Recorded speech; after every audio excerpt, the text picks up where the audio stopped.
If you're a small business owner and you own shares of a foreign corporation, you should be aware that the IRS has initiated a campaign to review the 2017 transition tax calculations.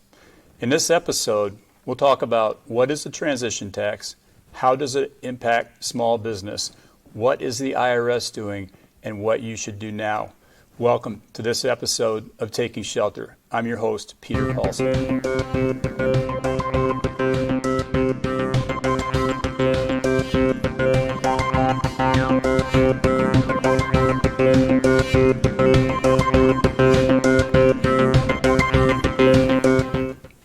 Welcome, Producer Brian. How are you today? Healthy and happy, I hope. Doing well, Peter. Thanks. Fantastic.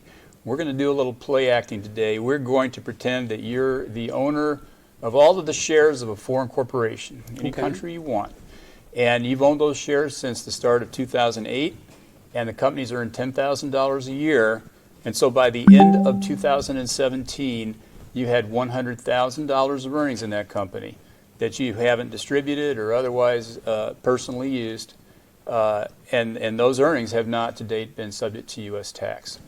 And now we're going to talk about how they are going to be taxed, or how they were taxed or should have been taxed under the transition tax. Transition tax? I don't want to pay any taxes I don't have to. What is it? Transition tax. The transition tax, as the name indicates, is a way to get from the old method of taxing foreign earnings to the new method as a result of the 2017 Tax Act. Under the old method, it's more or less as I explained to you. If these are active operating earnings, they're not taxed to you personally, even though you're a U.S. citizen. They're not taxed to you personally until they're distributed or until you otherwise use them. So historically, earnings were able to be accumulated in a foreign corporation without a current assessment of tax to you. Subsequent to the 2017 Tax Act, there's now a more complicated and intrusive system of taxing foreign earnings. It's called GILTI, and we'll have a separate episode on that. But you can't just let it ride anymore. You've got to account for it currently. So they had to come up with a system.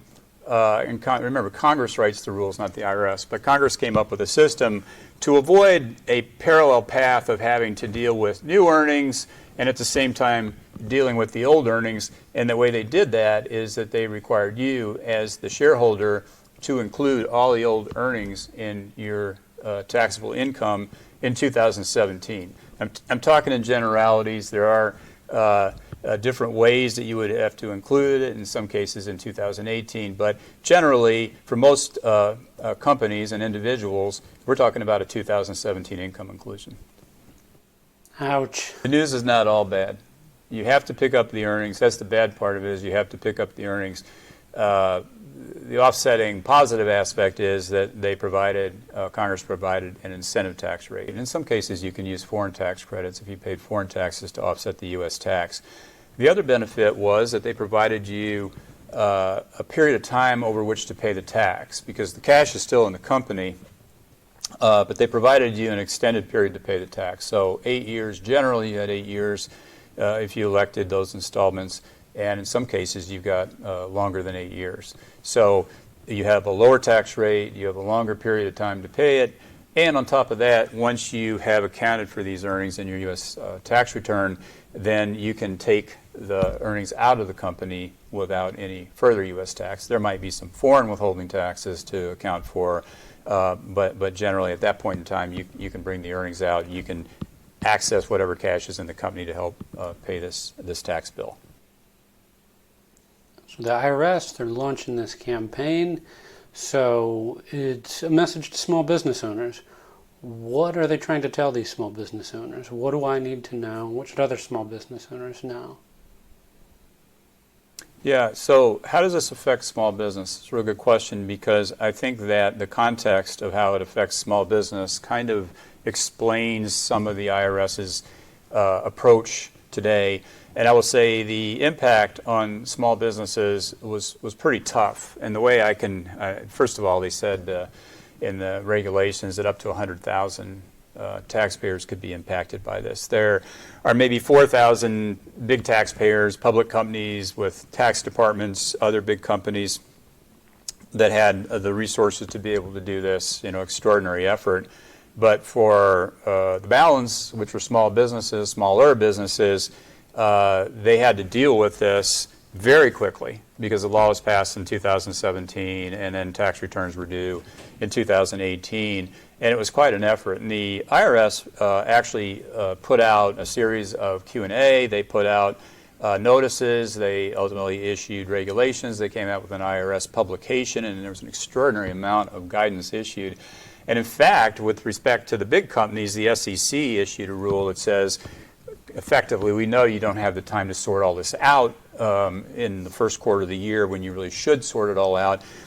We'll let you sharpen the pencil as the year goes by and give you some extra time to report the impact without having to restate the prior year. So even the largest, the biggest of the big had trouble digesting all of this. You can imagine the 90,000 or tens of thousands of small businesses that had to deal with it, and just finding the available resources to help them with respect to the advisors that they were typically used to working with who were not geared up for this.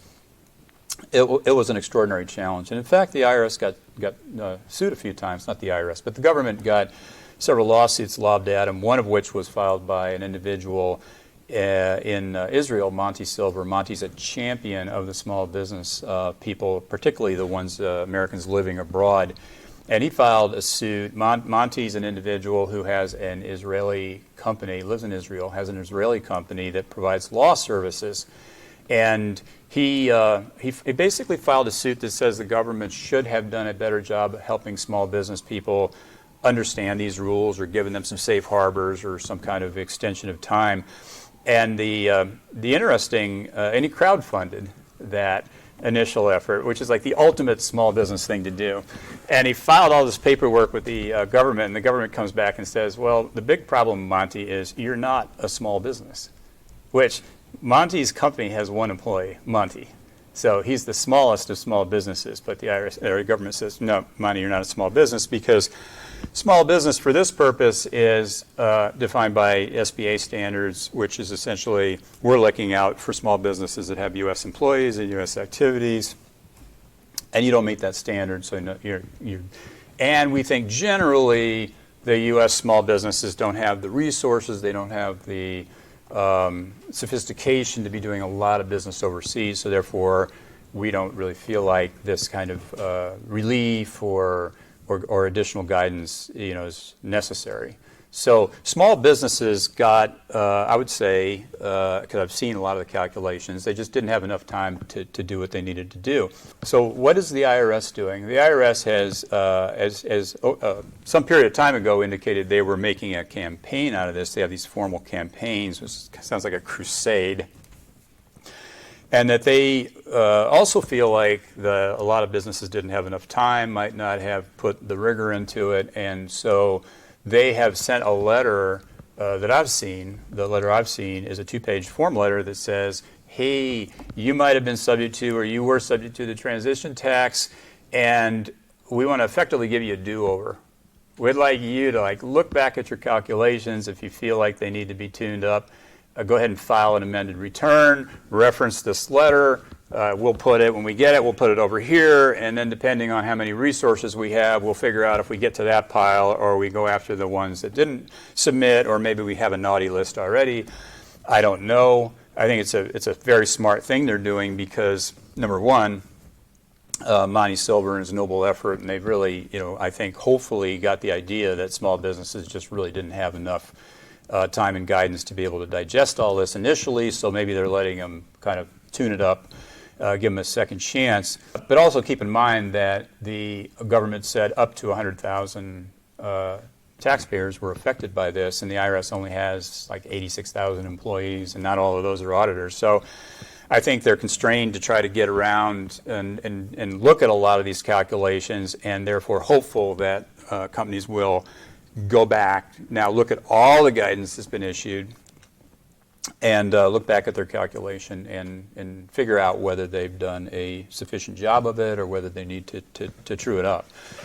And so what should people do? I mean, whether or not you receive the notice, because maybe this pile is all the people that got the notice, and maybe there's another pile that says, we think these people should have complied and we never got anything. I mean, we're still encountering people. I kind of think the IRS should have put like a bunch of billboards up back in 2017, but they didn't. So people have been finding out about this over a period of time.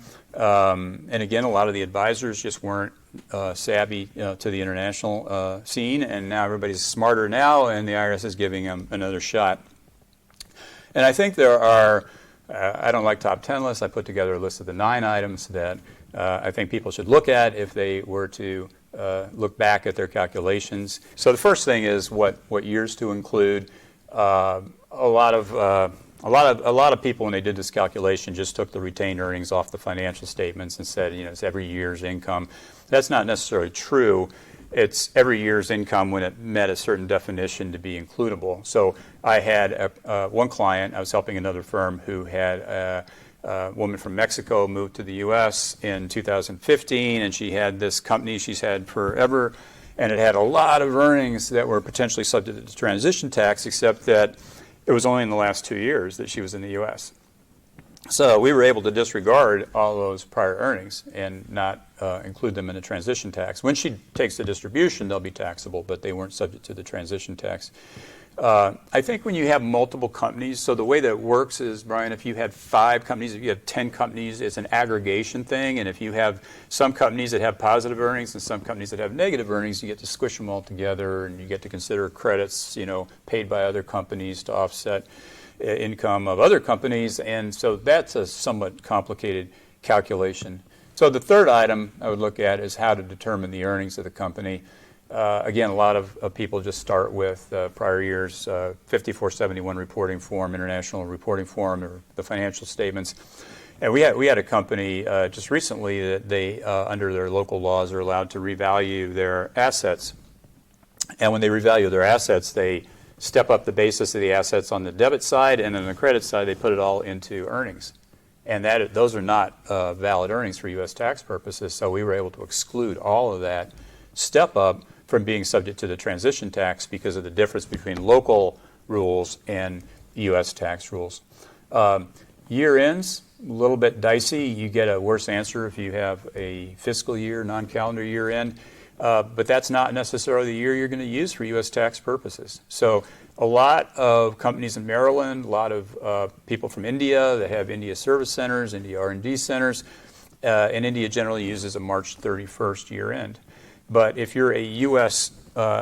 Taxpayer who owns an Indian company, and the Indian company happens to be on a March 31st year, there's a section of the U.S. tax law that says you have to convert all of that activity to a calendar year and report on a calendar year basis for U.S. tax purposes. So there are significant differences in year ends and accounting determinations and the way you treat foreign taxes that should all be considered in this exercise. So the 5th item on the list is the rate at which the transition tax could apply. Well, in the math and how you calculate it, it depends on the liquidity of the business, which is kind of strange, but there are a number of determinations you have to make in order to apply the appropriate rate. The 6th item is foreign tax credits. So if you chose, in your fictional company, if you chose a country with a tax rate like Canada or the United Kingdom where you have to pay a fairly significant amount of foreign taxes, there's a possibility to use those foreign taxes to offset U.S. tax. But again, there's a lot of math involved. And if you're not paying the full rate of U.S. tax on their earnings, the IRS says you can't use your entire foreign tax credits. There's a scale back exercise. So more math. If you chose the 8-year election, if you chose those deferrals, did you make the election properly? There's a possibility that the election could get triggered. You may need to make a new election if that happens. So there's some maintenance that goes along with this that you're going to want to look back and make sure you've accomplished. The 8th item is the reporting. So I mentioned earlier there's a Form 5471 that's got information about your foreign corporation.